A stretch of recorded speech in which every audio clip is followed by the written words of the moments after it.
वेळ कमी आहे, पण आता आपल्या सगळ्यांनाच कामाचा अनुभव आहे ना, त्यामुळे ठरलं युवराजचं बारसं या गुढीपाडव्याला करायचं हे नक्की नाही.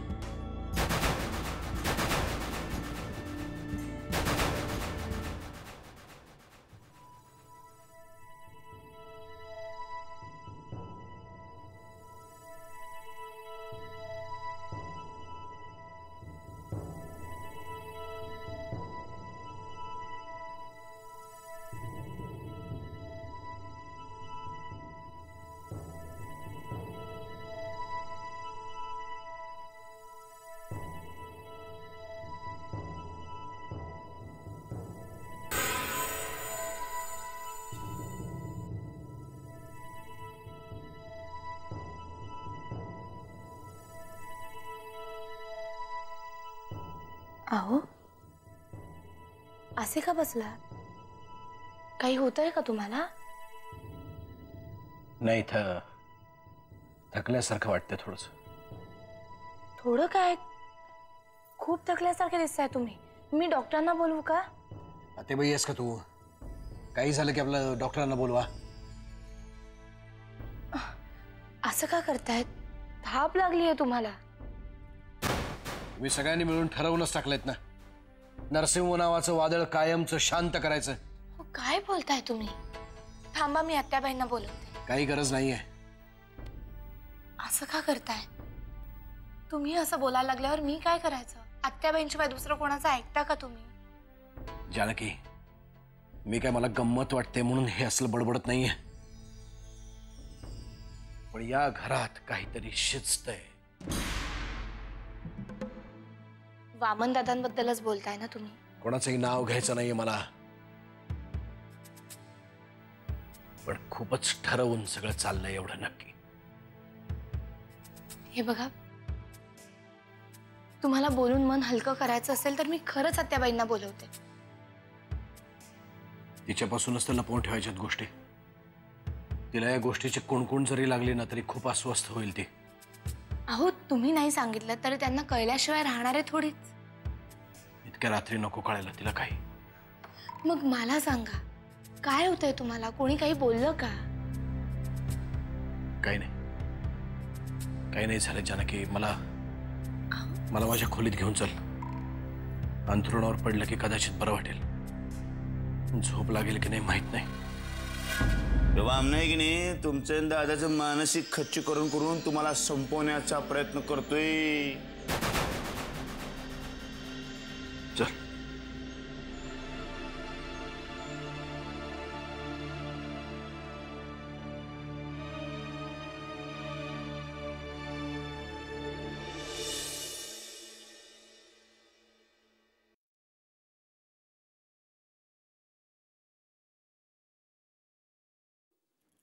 काय हो, भाऊजींशी भेटून काहीतरी बोलणार होतात ना?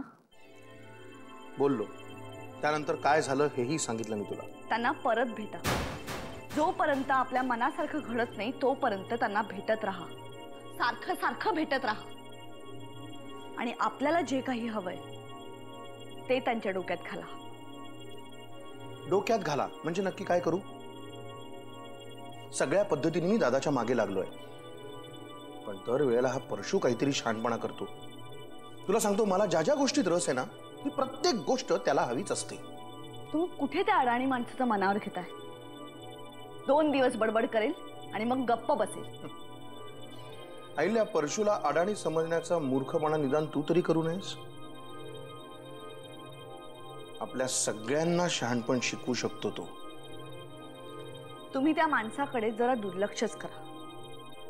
कारण वर्गात पहिल्या बेंचवर बसणाऱ्या मुलांचं कौतुक झाल्यावर मागच्या बेंचवरच्या मुलांना सुद्धा कौतुक ऐकण्याची खुमखुमी येते. आणि मग त्यासाठी ते वाटेल ते करतात. यांचंही तसंच आहे. आईला इतिहास काय सांगतो माहितीये? मागच्या बेंचवर बसणारी मुलंच पुढे जाऊन फार मोठी झाली आहेत. दादाही मागच्या बेंचवर बसणाराच मुलगा होता. आज कुठे आहे बघ. आणि पहिल्या बेंचवर बसून आम्ही मात्र नैतिकतेचे धडे गिरवत बसलो. मी कुठे आहे बघ. बरं, हे सगळं पुरे झालं. तुम्ही आत्ताच्या आत्ता जाऊन बोला ते जमत नसेल तर सकाळी सकाळी जाऊन बोला, पण पाठपुरावा चालूच ठेवा. अहिल्या, हे असलं काहीतरी करणं माझ्या स्वभावात बसत नाही. तुमचा स्वभाव बाजूला ठेवा आणि मी काय सांगते ते करा, आणि मग बघा काय चमत्कार घडतो ते. आणि हो, एक काम करा,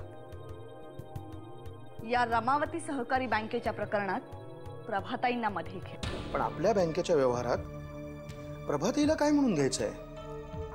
आपण प्रभाताईंना नाही,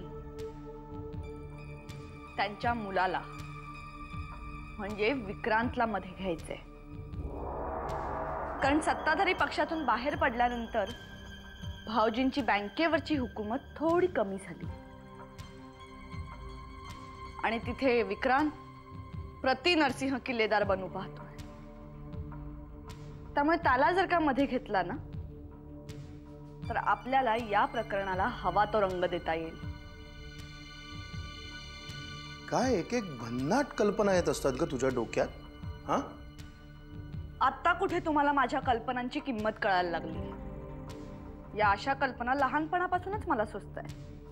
अरे बापरे, मग त्या तेव्हाच मला ऐकता याव्यात म्हणून आपण काय करायला हवं होतं? का तुझ्याशी बालविवाह वगैरे करायला हवं होतं मी? विनोद पुरे झाले. आता मी काय सांगते ते जरा नीट ऐका. विक्रांत आज ना उद्या भाऊजींच्या वाटेतला काटा होणारच. त्यामुळे आपण त्याच्याशी संबंध वाढवायला हवे. कारण पुढे जाऊन भाऊजी जेव्हा आपल्या विरोधात काही हालचाल करतील तेव्हा त्यांच्या राजकीय खेळीला आपल्या बाजूने प्रतिउत्तर द्यायला विक्रांत असेल. तुझी कल्पना खरंच चांगली आहे, मला आवडली आहे. लगेच प्रभाताईला फोन करतो. कराच, कारण मला माहिती आहे मला मदत हवी म्हणून त्या नक्कीच मदत करतील. नाही, तुला मदत व्हावी म्हणून ती मदत करण्यापेक्षाही दादाला विरोध करायचा म्हणून आपल्याला मदत करेल. बरं ठीक आहे, उगाच खुसपट काढत बसू नका. आता मी जेवढं सांगते तेवढंच करा, कारण त्यातच आपला फायदा आहे. तुझा युक्तिवाद पटतोय मला. एनिवे, मी थोडंसं चालायला जाऊन येऊ शतपावली ग. कारण काय आहे, तू जी आयडिया माझ्या डोक्यात घातली आहेस ना, ती पचवण्यासाठी मला थोडं का होईना पण चालावं लागेलच. आणि आणखीन एक गोष्ट तुमच्या आठवणीत नसेल पण मी सांगते, मला युवराजला सांभाळण्यासाठी एका मुलीची गरज आहे. माझ्या लक्षात आहे, तू चिंता करू नकोस ग. रमावतीला मी एका बाईला सांगितलं. एक मिनिट, रमावतीतलं या घरात मला कोणीही नकोय. यापूर्वी त्या दोघी मोलकर्ण म्हणून आल्या, इथेच राहिल्या आणि मग घराच्या मालकीण झाल्या. दोन पैशाची लायकी नसणाऱ्या बायकांना रोज सहन करावं लागतंय मला. आता या घरात कोणाचं लग्न व्हायचं राहिलंय? हा, का मी दुसरं लग्न करीन अशी भीती वाटतेय तुला? उगाच काही बडबडू नका. अरे, मला आता कुठल्याही पद्धतीची रिस्क घ्यायची नाहीये. शहरातूनच एखादी शिकली सवरलेली मुलगी, बाई किंवा एखादी म्हातारी असली तरी चालेल, पण ती शहरातलीच हवी. ओके ओके, बघतो मी.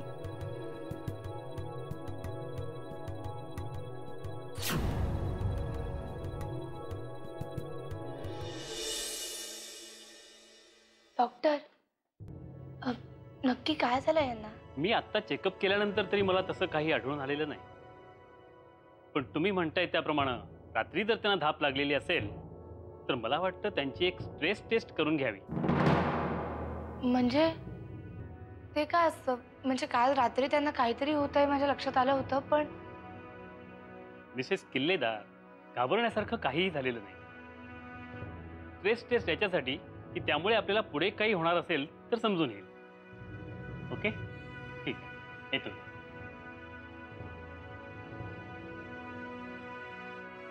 काय झालंय बाबा? कोणाची स्ट्रेस टेस्ट करायची? ह्यांची.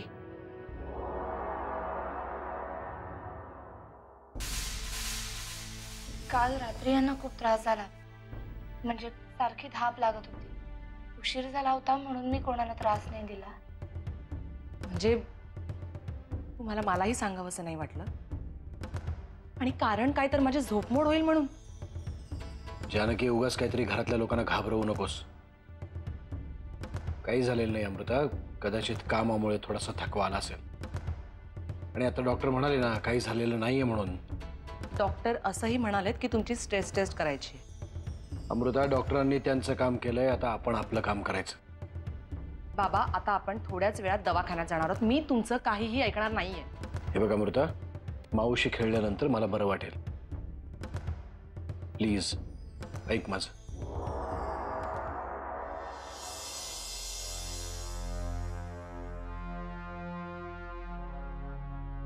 जानकी, नक्की काय झालंय ग? काय भानगड आहे? मला नक्की काही माहिती नाही, पण वामन दादा आणि यांच्यामध्ये काल काहीतरी बोलणी झाली. कारण हे म्हणत होते की आमची जवळचीच माणसं ताळतंत्र सोडून वागतायत म्हणून. शेवटी ज्याची भीती होती ना तेच झालं. म्हणजे नक्की काय झालंय अमृता? कारण मला परशुदादा सुद्धा म्हणत होते की ह्या सगळ्यामध्ये वामन दादांचा काहीतरी डाव आहे म्हणून. डाव नक्की कोणाचा आहे ते माहित नाही, पण सध्या तरी या सगळ्याचा सूत्रधार वामन काका आहे. आणि त्याच्या खांद्यावर बंदूक ठेवून कोण कोण गोळ्या झाडतंय त्याचाही शोध घ्यायला हवा. आतापर्यंत मला त्रास होता म्हणून मी काही बोलले नाही, पण जर माझ्या कुंकवाला काही त्रास झाला ना तर माझं वेगळं रूप सगळ्यांना पाहावं लागेल.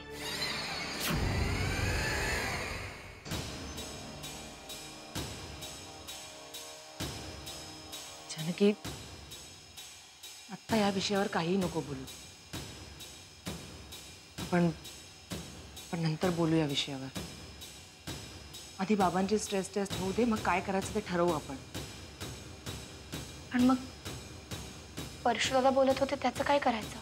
एक लक्षात ठेव, काहीही झालं तरी परशु काकाच्या शब्दावर विश्वास ठेवू नकोस. आणि आता जोपर्यंत या प्रकरणाचा छडा लागत नाही ना तोपर्यंत मीही मम्मांकडे जाणार नाही. तुला तेच सांगणार होते, नको जाऊस इतक्यात, थांब थोडे दिवस. हो, आधी सगळ्यात महत्वाचं म्हणजे लवकरात लवकर बाबांची स्ट्रेस टेस्ट झाली पाहिजे.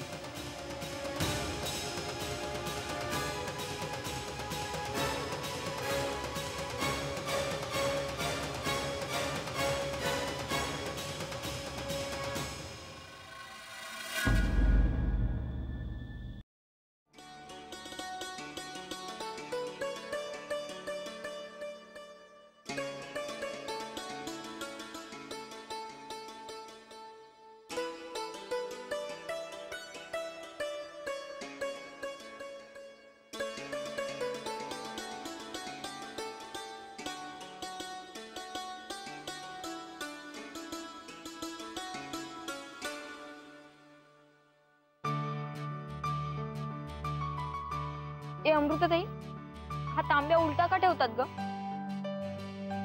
गण्या, शाळेत कोण जातं रे? तू ना? आणि शाळेत ही सगळी माहिती सांगतात, त्यामुळे तूच पटकन सांग गुगू, हा गुढीवर तांबा उलट्या का घालतात? तू सांग ना, तू पण शाळेत गेली होतीस ना? हो, पण आम्हाला आठवत नाहीये अरे आता. तू कसं फ्रेश शिकलायस ना, त्यामुळे तूच सांग. पण आमच्या शाळेत शिकवलंच नाहीये ना, मग काय करू? गण्या, रमावतीच्या शाळेमध्ये आपण होतो तेव्हा शाळेमध्ये गुढी उभारताना मास्तर माईक वरून ओरडून ओरडून गोष्टी सांगायचे, तेव्हा लक्ष कुठे असायचं? काही नाही ग, त्याला दुनियेतल्या सगळ्या बातम्या असतात, पण तरीही ना मुद्दाम आपल्याला प्रश्न विचारून आपली परीक्षा बघत असतो तो. आणि एक गोष्ट लक्षात ठेव, जे काही सणावारांबद्दल विचारायचं असेल ना, गुढीपाडवा, मकर संक्रांत, दिवाळी, ते सगळं आत्याबाईंना जाऊन विचारायचं, आम्हाला नाही. मी काल रात्रीच जाऊन त्यांना सगळं विचारलंय. बघितलं, मी म्हटलं होतं ना उलटी आपली परीक्षा घेत असतो हा.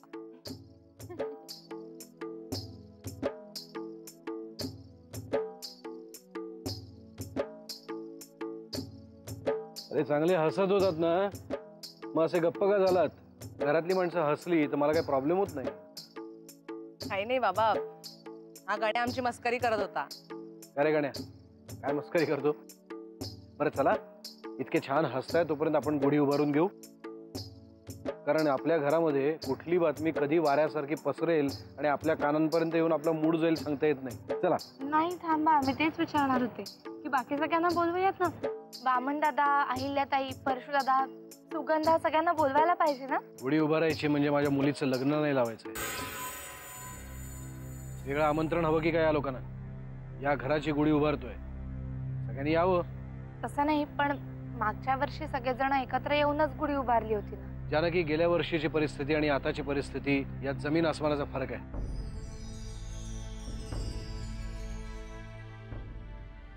सगळ्यांना बोलवण्याची काही गरज नाहीये. आपणहून यायला हवं होतं त्यांनी. त्यांना माहिती आहे ना, दर गुढीपाडव्याला आपण सकाळी गुढी उभारतो ते. आणि सगळं छान चाललेलं असताना या लोकांचं नाव मध्ये घ्यायलाच पाहिजे का?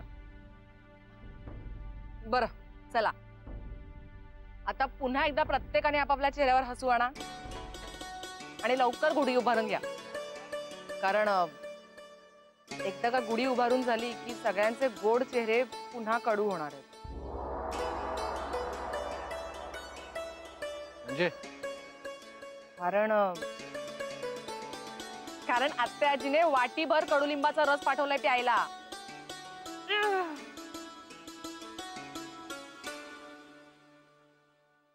चला चला गुढी उभारूया.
ताई, मला पण.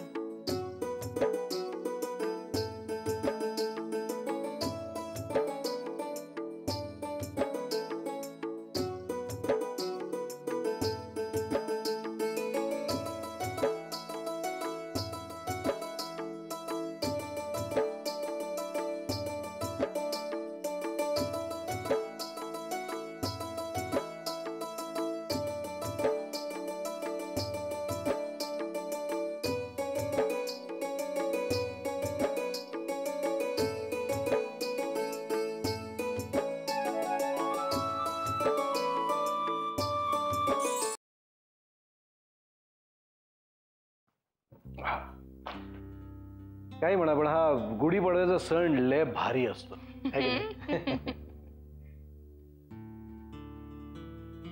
पण फक्त आत्याबाई तो कडुलिंबाचा पाला देतात ना, त्यांनी तोंड एकदम कडू होऊन जात ना. हो ना. थांबा, मी तुमच्यासाठी साखर आणते. साखरेची काय गरज आहे? तू आहेस की. हो, काय करताय? कोणी पाहिलं म्हणजे? आता आपल्या खोलीत कशाला कोणी येते डोकावायला? बाकी कोणी नाही. माऊ आहे ना, ती बाती आहे. तिला पाहू दे, तिने पाहिलं तर काही हरकत नाही माझी. मग तिला हे सुद्धा पाहता येईल की मी तिच्या आईसाठी काय आणलंय ते.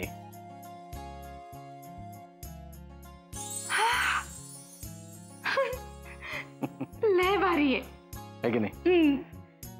पण याची काय गरज होती? गरज होती म्हणजे तुझ्या चेहऱ्यावरती असं छान हसू पाहण्यासाठी मला हे सगळं करावंच लागणार ना. माझ्या चेहऱ्यावरती हसू यायला याची काहीच गरज नाही. माझ्या जवळची माणसं कायम माझ्या जवळ राहिली ना की आपोआप चेहऱ्यावर हसू येतं. आणि हे हसू असंच राहण्यासाठी कायम असंच तुमच्या जवळ राहू दे. तथास्तु.